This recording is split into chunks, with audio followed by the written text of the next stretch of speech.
Seconde épître de Paul aux Corinthiens, chapitre 5. Nous savons en effet que si cette tente où nous habitons sur la terre est détruite, nous avons dans le ciel un édifice qui est l'ouvrage de Dieu, une demeure éternelle qui n'a pas été faite de main d'homme. Aussi nous gémissons dans cette tente, désirant revêtir notre domicile céleste, si du moins nous sommes trouvés vêtus et non pas nus. Car tandis que nous sommes dans cette tente, nous gémissons accablés, parce que nous voulons non pas nous dépouiller, mais nous revêtir, afin que ce qui est mortel soit englouti par la vie. Et celui qui nous a formés pour cela, c'est Dieu, qui nous a donné les arts de l'esprit. Nous sommes donc toujours pleins de confiance, et nous savons qu'en demeurant dans ce corps, nous demeurons loin du Seigneur, car nous marchons par la foi et non par la vue. Nous sommes pleins de confiance, et nous aimons mieux quitter ce corps et demeurer auprès du Seigneur. C'est pour cela aussi que nous nous efforçons de lui être agréables, soit que nous demeurions dans ce corps, soit que nous le quittions. Car il nous faut tous comparaître devant le tribunal de Christ, afin que chacun reçoive selon le bien ou le mal qu'il aura fait, étant dans ce corps. Connaissant donc la crainte du Seigneur, nous cherchons à convaincre les hommes. Dieu nous connaît, et j'espère que dans vos consciences, vous nous connaissez aussi.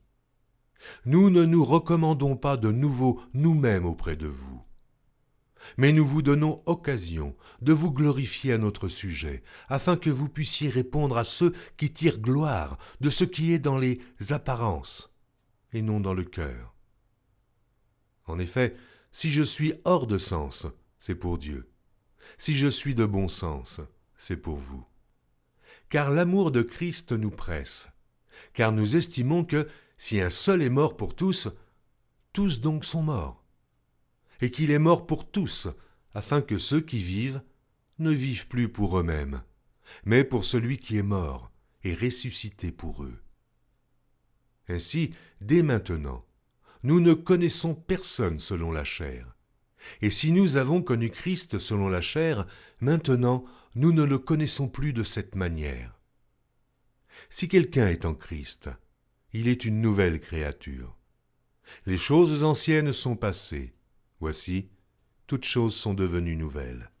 Et tout cela vient de Dieu, qui nous a réconciliés avec lui par Christ et qui nous a donné le ministère de la réconciliation.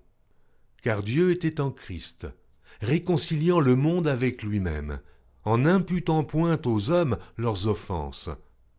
Et il a mis en nous la parole de la réconciliation. Nous faisons donc les fonctions d'ambassadeurs pour Christ, comme si Dieu exhortait par nous. Nous vous en supplions, au nom de Christ, soyez réconciliés avec Dieu. Celui qui n'a point connu le péché, il l'a fait devenir péché pour nous, afin que nous devenions en lui justice de Dieu.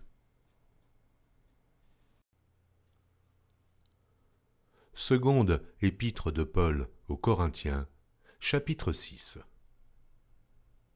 Puisque nous travaillons avec Dieu, nous vous exhortons à ne pas recevoir la grâce de Dieu en vain. Car il est dit, « Au temps favorable, je t'ai exaucé.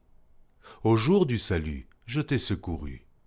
Voici maintenant le temps favorable. Voici maintenant le jour du salut. » Nous ne donnons aucun sujet de scandale en quoi que ce soit, afin que le ministère ne soit pas un objet de blâme. Mais nous nous rendons à tous égards recommandables, comme serviteurs de Dieu, par beaucoup de patience, dans les tribulations, dans les calamités, dans les détresses, sous les coups, dans les prisons, dans les troubles, dans les travaux, dans les veilles, dans les jeûnes, par la pureté, par la connaissance, par la longanimité, par la bonté, par un esprit saint, par une charité sincère, par la parole de vérité, par la puissance de Dieu, par les armes offensives et défensives de la justice. Au milieu de la gloire et de l'ignominie, au milieu de la mauvaise et de la bonne réputation, étant regardé comme imposteur, quoique véridique, comme inconnu, quoique bien connu, comme mourants, et voici nous vivons, comme attristés, et nous sommes toujours joyeux, comme pauvres, et nous en enrichissons plusieurs, comme n'ayant rien, et nous possédons toutes choses. Notre bouche s'est ouverte pour vous, Corinthiens. Notre cœur s'est élargi. Vous n'êtes point à l'étroit au-dedans de nous, mais vos entrailles se sont rétrécies. Rendez-nous l'appareil. Je vous parle comme à mes enfants. Élargissez-vous aussi. Ne vous mettez pas avec les infidèles sous un joug étranger. Car quel rapport y a-t-il entre la justice et l'iniquité? Ou qu'y a-t-il de commun entre la lumière et les ténèbres? Quel accord y a-t-il entre Christ et Bélial? Ou quelle part a le fidèle avec l'infidèle? Quel rapport y a-t-il entre le temple de Dieu et les idoles? Car nous sommes le temple du Dieu vivant. Comme Dieu l'a dit, j'habiterai, et je marcherai au milieu d'eux, je serai leur Dieu, et ils seront mon peuple. C'est pourquoi, sortez du milieu d'eux, et séparez-vous, dit le Seigneur. Ne touchez pas ce qui est impur, et je vous accueillerai. Je serai pour vous un père, et vous serez pour moi des fils et des filles, dit le Seigneur Tout-Puissant. Seconde épître de Paul aux Corinthiens, chapitre 7.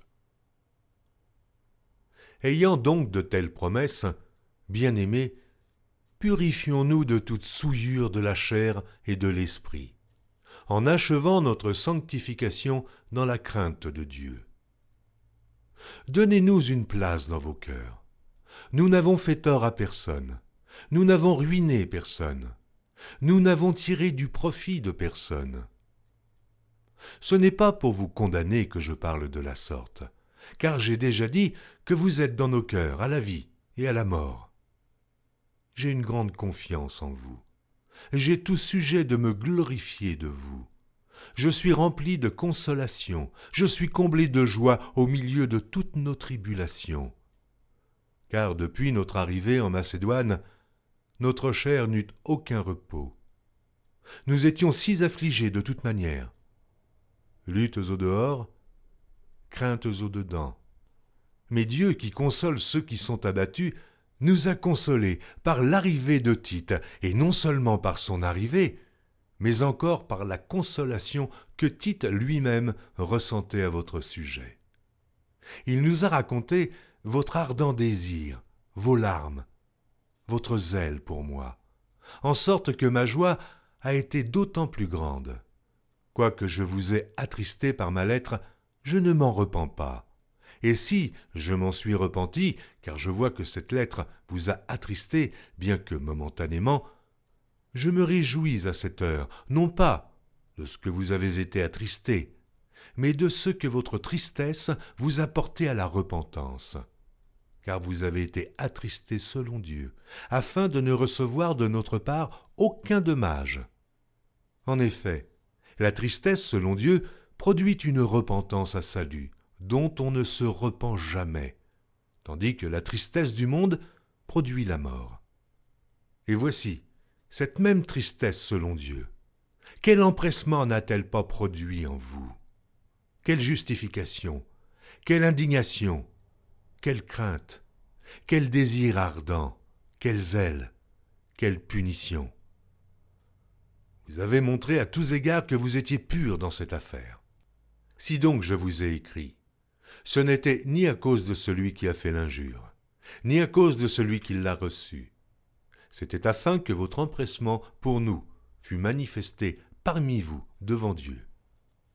C'est pourquoi nous avons été consolés, mais, outre notre consolation, nous avons été réjouis, beaucoup plus encore, par la joie de Tite, dont l'esprit a été tranquillisé par vous tous. Et si devant lui, je me suis un peu glorifié à votre sujet, je n'en ai point eu de confusion. Mais, comme nous vous avons toujours parlé selon la vérité, ce dont nous nous sommes glorifiés auprès de Tite s'est trouvé être aussi la vérité. Il éprouve pour vous un redoublement d'affection, au souvenir de votre obéissance à tous et de l'accueil que vous lui avez fait avec crainte et tremblement. Je me réjouis de pouvoir en toutes choses me confier en vous.